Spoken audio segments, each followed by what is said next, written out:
Iċ-ċifra finali hija 1,255,269 euro.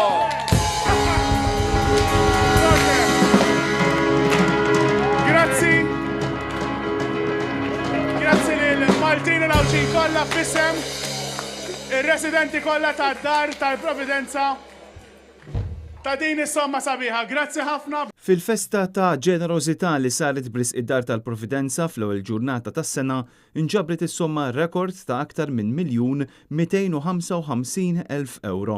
Il-maratona xandret fuq l-istazzjonijiet ewlenin fosthom Net Television.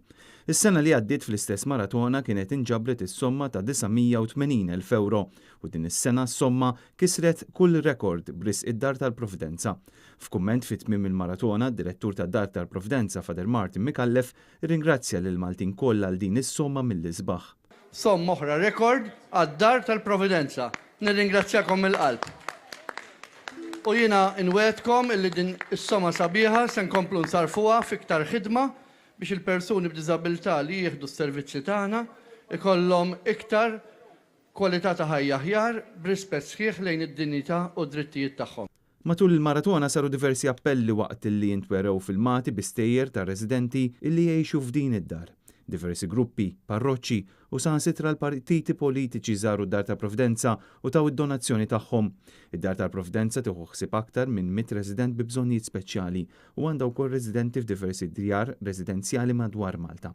Djar fil-komunità bl-iskop li l-persuni b'diżabilità jiksbu id-dinjità bl-indipendenza. Il-festa ta' ġenerosità li ssir kull sena fl-ewwel jum tas-sena bdiet filgħodu b'qudiesa ċċelebrata mill-Arċisqof Charles Xikluna u kompliet bi spettaklu u appelli għad-donazzjonijiet bris id-dar tal-Providenza tul il-ġurnata kollha. Bħala parti mill-festa ta' ġenerosità nġabret is-somma ta' 34,300 euro mill-irkant ta' xogħlijiet artistiċi mogħtija minn aktar minn 100 artisti Maltin u barranin. B'hekk bejn l-istrina u l-festa ta' ġenerosità, il-poplu Malti ta' f'aktar minn 8.5 miljun euro f'donazzjonijiet.